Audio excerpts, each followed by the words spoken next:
Welcome to the Undiscovered Gems podcast, hosted by NBA legend and business powerhouse Charles D. Smith, highlighting today's best and brightest business minds. Hi, and welcome to Undiscovered Gems. This is Charles D. Smith. I am the host, and today we have Matt Freeman. Matt is a 20-year industry expert and state and fed injury expert. He spent 20 years at the DOT dealing with enforcement and regulation. Matt is also considered a hazmat specialist. Hazmat stands for Hazardous Materials Specialist. How are you, Matt? Thank you and welcome to the show today. Hey, doing well. Thank you much. Thanks for having me, Charles. Good. So, Matt, it's good to have you back. Last time we spoke a lot about a lot of the accidents that happen on the road that you try to prepare both drivers and companies for when it comes to safety. Yes. Today, before we start, I'd like to give the audience a little bit about your background. So I'm just going to ask you a couple questions so they get a flavor for who you are before we really jump into some of the questions. So first, Matt, why don't you tell the audience, how did you get into this industry? Well, my career started out back in 2004 in the enforcement world. Started out on the state side as an investigator, became a hazmat specialist for the state. From there, I went over to the federal government with Federal Motor Carrier Safety Administration, FMCSA. Became a hazmat specialist then. Once I got out of there, I continued my career, started my own company, and we've been going strong ever since January 1, 2018. So we've been doing it for a little bit of time now. Have built a great team of industry experts, state and federal retired experts in the enforcement and DOT arena on hazmat and everyday transportation regulations. Right. And I think with all the drivers out there on the highways and byways, you don't tend to think about the truckers' training. Obviously, we have accidents that unfortunately happen every day. We have a lot of motorists that are literally afraid to drive by trucks in 2 and 3 lane highways. But there's people like you that make sure that the companies and the drivers are trained for safety to eliminate and cut down a lot of those accidents that happen out there on the road. So, Matt, one of my questions that I have for you kicking off is, what is the difference between your training with the company and the individual who's behind the wheel? Well, a couple things here. One of the things is we want to make sure the company's aware, being safe, and all companies do. I haven't met a company that doesn't want to be. But we want to let them know that what we can do for their drivers. We don't only just want to train the drivers, but we want to train the folks who are over the drivers, the dispatchers, the fleet managers, along with the drivers, because we want them to know on a daily what they need to do to be safe out there on the roads. And, part of that is preparing themselves for a pre or post-trip inspection.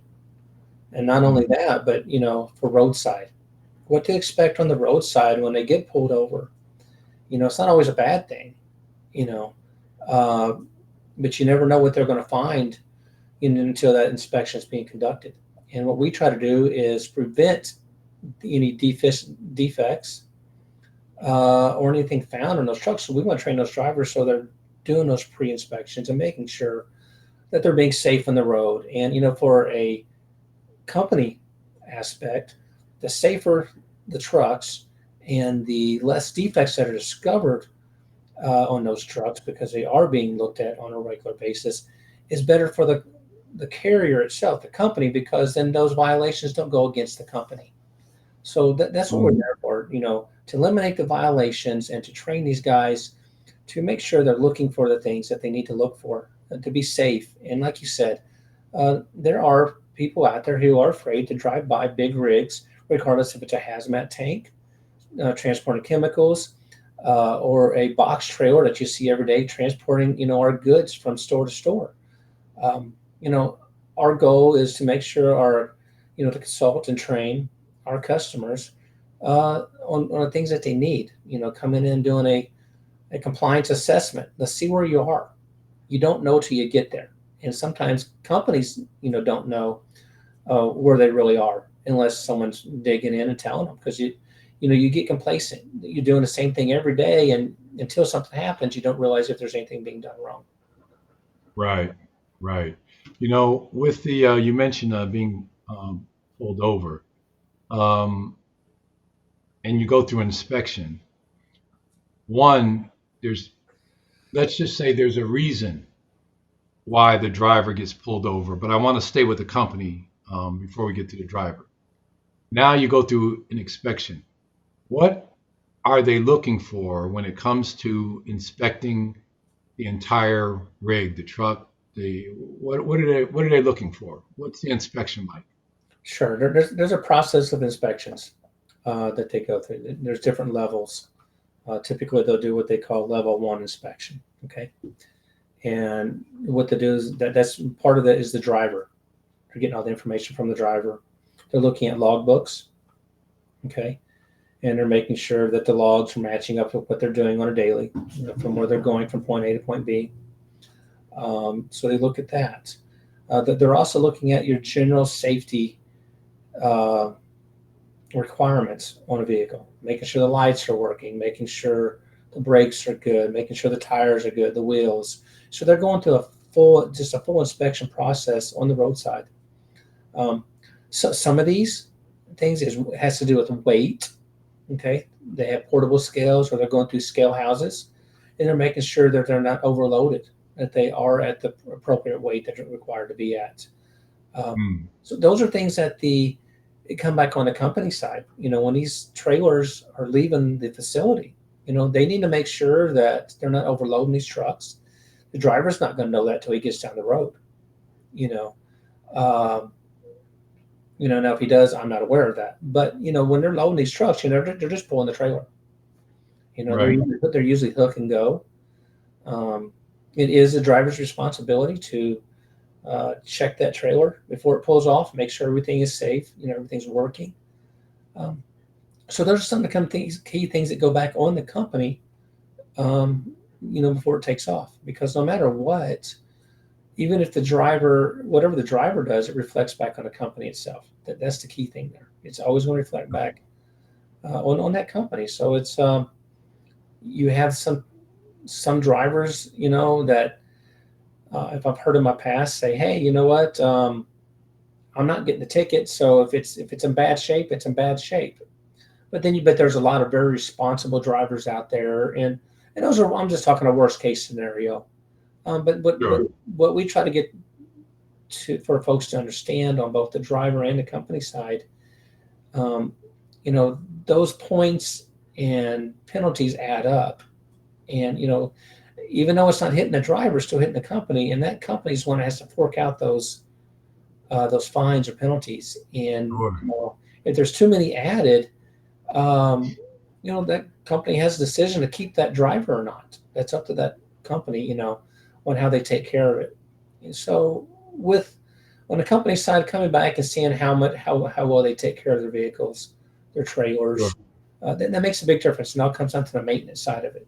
Being safe. That's what we're here to make sure folks are doing, and that I assist in any way we can. So let's just say the truck is overweight, and the driver's hauling a load, and he didn't know it was overweight. What happens? Are they grounded? What do they need to do to get back out on the road? How does that work out? If it's going through a scale house, it's going to be determined up to that scale when they determine that weight. Okay, so the key thing is it can't go down the road overweight. So I'm just going to give an example of some things that could happen. Okay, the company may have to bring in another truck to offload some of that weight, put it on another truck. It would more likely be deemed out of service where it can't move any farther. So they won't have a choice but to transport product. So it just kind of depends on what the company wants to do. But the truck will not be able to go down the road overweight uh, per state regulations. So Oh, wow. Wow. Didn't understand that. So now, on the driver side, when we talk about, again, I'll go back to a spot check, getting pulled over. You mentioned logging hours. Um, we talk about drivers being tired.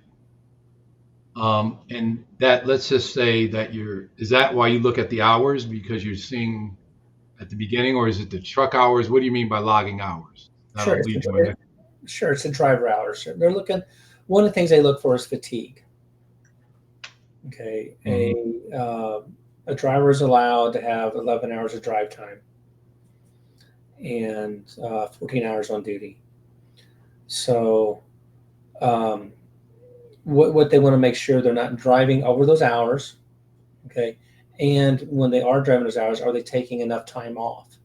And we're talking over the road drivers. Okay, they can have a Right. 10-hour break if they once they hit 11 hours to reset to go to the next day to start driving them again. Okay. So those are things they look at on the logs. They're also looking for falsifications. Um, making sure that they're doing what they say they're doing. And Hmm. for instance, if you show a stop and it's a 3-hour trip and you made that trip in 2 hours, did you really make that trip in 2 hours? Okay, just as an example on Right. something like that. So they're So, looking at those kind of things, looking at deficiencies on the logbooks from the drivers. Make sure they're doing their pre and post trip inspections because they're looking at the previous 7 days. So they're right. counting up, and they're looking at their 60 and 70-hour rule violations, which means they only allowed to work 70 hours in an 8-day period and 60 hours in a 7-day period. So it all comes down to hours and how long they're working, fatigue, potential fossilization, things like that. Hmm. So, Matt, when they're logging the hours, is this something digital? Is it handwritten? Who logs the hours? Uh, how do you how do you know? Sure. Depending on the exemptions that are out there, some may be on a logbook page, just a paper page. The standard is um, over the road drivers will in interstate commerce on an everyday basis will be on an ELD, electronic logging device, which will record uh, all their time while the vehicle is moving, and when so depending on how they're set up, when the vehicle starts up, that's when everything starts kicking in on those devices. There's different devices out there, but they're all regulated by the DOT and have to be Hmm. approved through the DOT. So those devices are going to keep track of their time. They're also going to have built-in GPS, so it's going to show them where they're at all times. And that's where sometimes um, when you're going back and comparing um, where they're at and what they're showing, they're going to be able to log in, log out on these devices. They're also going to be able to record their pre-trip inspections, the walk-around inspections, and their post-trip inspections on these devices. So it is a requirement by the federal government that these guys have a EOD in all their vehicles. Mm. Now, dealing with the driver themselves, just obviously just talked about hours, so there's not fatigue. You might have one driver that can't do more than 5, 6 hours. You have one driver that can go over 11 hours based on their endurance, their physical condition. Mhm. Does that come into play, or is the set standard regardless? It's a set standard. It's across the board, and we're just talking your everyday truck driver, rules for transportation is 11 and Mm. 14 hours. There's other rules that come into play depending on um, what they're driving. Okay, Hmm. so there are some exceptions there, but that's your standard every day. You still have to have a 10-hour break uh, to reset. That they have different types of sleeper berth, on duty, off duty times. that accrue into that, for the braking periods. Hmm. So it's this has been around for a long time. Right. The electronic logging devices, have done away with most of the paper. Now, if you are a local driver and you stay within 150 air mile radius, say you're just working a certain area, for your daily, then you may be on a time card. Okay, you don't have to be on a logging device as long as you stay within that 150 mile radius. So, there are some exceptions to the logbooks, and that's Sure. one of them. But all the rules still apply. And there's Hmm. certain things, certain hours after they hit a certain amount of time, they will have to go into a logbook. So there's rules to your local drivers somewhat versus your over the road everyday interstate drivers. Right. Right. Now, with the fact that the drivers themselves uh, have to be trained, how often do they have to? Is it an annual training that they have to go through every year, every 6 months? How often do they have to come back and be questioned and check their uh, you know their endurance, how they are as drivers, a new exam? How often do they have to do this stuff? So on there's two ways to look at the training. You have the mandated regulatory training, okay, which is if you're a hazmat employee and you're a hazmat driver. So if you're driving hazardous materials, for example, those drivers have to have training within the initial 90 days of starting a new job function. So as soon as they get into it, okay, for example, and a minimum of every 3 years to do a recurrent training, a refresher training. That's mandated, okay, if you're transporting hazardous materials. Uh, on the non-everyday, non-hazmat, your groceries, your carrying wood to the different locations of lumber, whatever it may be, your everyday freight. There's no mandate on training for them. I see. So that's where we come in and we offer the additional training that the drivers may not be getting. Um, and Right. again, we want to be one step ahead, not two steps back. That's a motto we follow. And the more training you can give somebody, we've learned that really, makes them pay a little bit more attention. Sometimes someone might say, I was never told that. Hmm. If they were or not, we're here to reassure that, hey, this is what the regulations are. And we don't want, we want people to be comfortable when they get stopped. If they're going through a scale house, if they're getting pulled Right. over, um, you know, I'm, I can see both sides here. I understand no one wants to get pulled over, regardless if it's a nice stop. Everything's because time is money and money is time when you're in trucking. If you're not moving, the company's not making no money. And so Right. I used to scuba dive, and time is air, air is time. You run out of air, you run out of time. You're not getting nowhere. So, Yeah. Yeah. um, with that, we try to make sure the drivers are comfortable with how to go through the roadside inspection. We train them on what they're going to look for and what to expect. And there's certain things that they need to know. So let's say an officer cites something that's wrong. Okay, it happens. They need to know what to do. And, Right. there's certain things what they call a data queue. Uh, where they can challenge that discrepancy. And sometimes they win, sometimes they lose, but it's our job to say, hey, this is the time and place to see where we can get that fixed. And Sure. that's what we train these drivers to do and how to do these inspections. Um, I've seen a lot of craziness, in my enforcement day. Um, so when I come back and I have a lot of family who drove trucks, in my past family. So I can look at it both sides. I understand, you know, uh, Hmm. what not to do, what to do, what you want to get away with, you know, as little as possible, so I can get into, But we let them know. Here's the way I look at it: is my family, your family, our friends drive these roads every day. I know I couldn't live with myself if I let something go down the road that I inspected and missed something. And because who's it going to hurt? It's going to hurt me worse than anybody.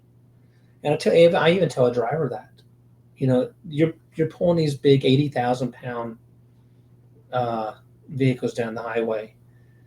If something happens and you miss that, can you live with yourself? Mm. But it's not just that, but you got to think about the safety of others. It may or may not be your fault when that incident happens, but that's still an 80,000 pound rig and trailer that's going down the road. And, so we try to let these guys know what to think about, what to look at. Don't get complacent. Make sure you're not just checking a box. You're physically viewing and seeing what you're looking at, not just doing the checks and balances. Right. Now, I would think someone of your expertise, Matt, with a lot of the different unfortunate accidents that do happen, have you ever been brought into court to kind of be an expert at what you do in evaluating and analyzing an accident that took place? Have you ever been in that situation? I've never had to go to court on any accidents. I have been asked more than once for my expertise, Sure. on assisting where they should take things, how they need to go look at it. Our company will assist, as expert witnesses and things, when asked. We have a Sure. whole team here who can assist on those.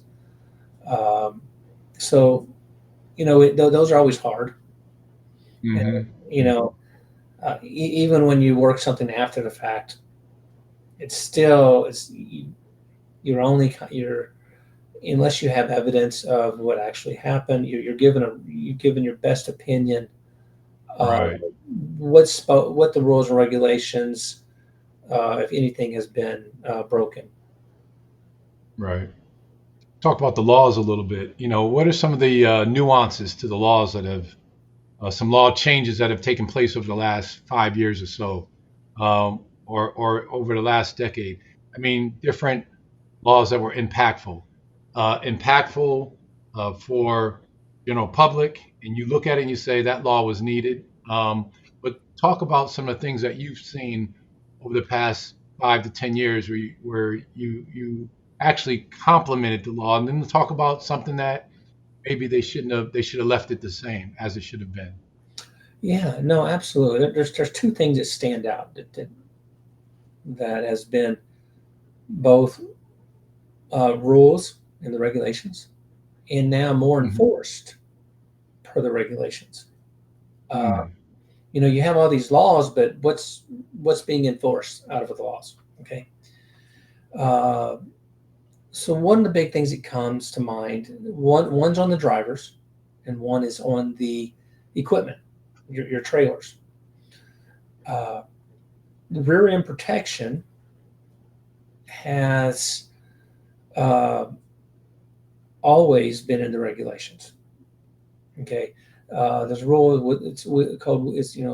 Part of it's called wheels back in those regulations. So what that is the reason that's come into play is the bumper in the back of the trailer. Now, because depending on where the wheels are set on that trailer, you have what they call wheels back. So if they're within 12 inches of that bumper, you're okay. Okay. Mm. So what they've done with that rule is basically because of all the rear impact collisions and things, depending on how the trailer is set up with the axles and the wheels, they may have to have another bumper on there, a stronger Hmm. bumper on there. Okay, and these bumpers are required to take so much force. Okay, um, now that is always been in the regulations, the rear end protection. Now this regulation has been put in an annual inspection. They went from a 14-point inspection to a 15-point inspection. So now when these trucks go in annually, to be inspected, Mm. just like you would take your car in to have it before you get your driver's, your license and stuff. It's the same concept. The trucks and trailers, all commercial motor vehicles, have to go in for an annual vehicle inspection. And now that one has been added to that annual inspection. So when these trucks and trailers come in, specifically the trailers, they have to check for wheels back, the rear end protection, make sure it's got the appropriate. So that's something that's being more enforced now. Not that it never was before, but now it's actually on the inspection form. Okay. Oh. So that's something I think is a good thing. Some of those things I think maybe they should have always been there, but it always takes incidents to happen before people start enforcing more things. It's just we're kind of a reactive, country on that part of it. But on the driver's side of it was what we were just talking about a while ago. The drivers are required to do a daily vehicle inspection every day. Mm. Okay, you have a pre and a post trip. What they changed is now they're only requiring them on their daily vehicle inspection report. Their post trip is to only fill it out if they see deficiencies, and then they turn it in. Before, they're required to turn one every day. And because of the Paper Reduction Act, this is all part of the Paper Reduction Act, is they then set it to where they only have to do them when they see a defect. So what happens? The reason they did that was because so many drivers, out of habit, were not doing their post-trip inspections. Mm-hmm. A post-trip inspection is a walk around making sure everything is right. I don't know how many times I was sat in an office when I used to wear that enforcement hat and watch drivers just walk in and fill out the paperwork and drop it on the desk and leave. And I'd be like, "Hey, what you filling out?" I would ask them. "Oh, just my paper." They wouldn't know who it was. And Right. you go to look and I watch them. They're filling out their daily vehicle inspection report, and they never even did a walk around, never looked at anything. So you get a lot of pencil whipping, Right. Frank. And so because of a lot of that, that's where they put that into the Paper Reduction Act. So now they only required to turn them in when they see defects. The other thing to go with that is, so how do you know if all these guys are just not turning them in? When are they required to turn it in? Okay, I'm going to talk about a tidbit here. Right. So if they get a roadside inspection, and that roadside finds, let's say there's 5 defects that he finds, the officer. So guess what? At the end of the day, guess what that driver is supposed to do? What's that? Fill out a post-trip inspection showing that there were defects discovered that day. So whenever an enforcement person would come in to do an audit or an investigation on the company, and they're looking at that vehicle, they're going to ask for the previous 90 days. Record keeping for a post-trip inspection is 90 days. So if there's any roadside inspections during that 90-day period, they're going to be asking for, hey, where's his daily inspection? Mm-hmm. That's how they're going to determine now if they were required to do it or not. So, and that's just one of the ways. So that's where that comes into the investigative side of it, when you have enforcement inside, doing reviews on the company. So there's the different effects that you're seeing with some of the changes that they're doing. But with the training and the consulting that we do, it comes back to say, hey guys, don't get complacent. Make sure you're doing this, because let them know if the roadside does something. Well, why do I have to do it? He already gave me the inspection report. This is what the rules are. So there's a Matt, for that.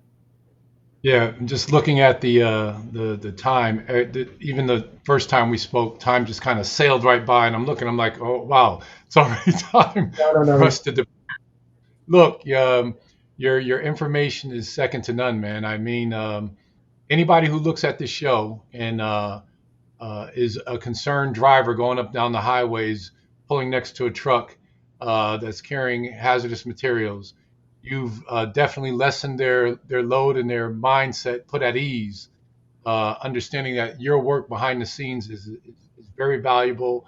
You guys are doing a tremendous job. I want to thank you for being on the show. Look forward to hearing more about this in the future. And again, it's been a great show. Thanks for attending, Matt. Hey, thank you so much, Charles. Thank you for having me again, and I look forward to coming back. All right. We hope you enjoyed this episode of Undiscovered Gems with our host, Charles D. Smith, highlighting today's best and brightest business minds. Brought to you by Pods Entertainment Group.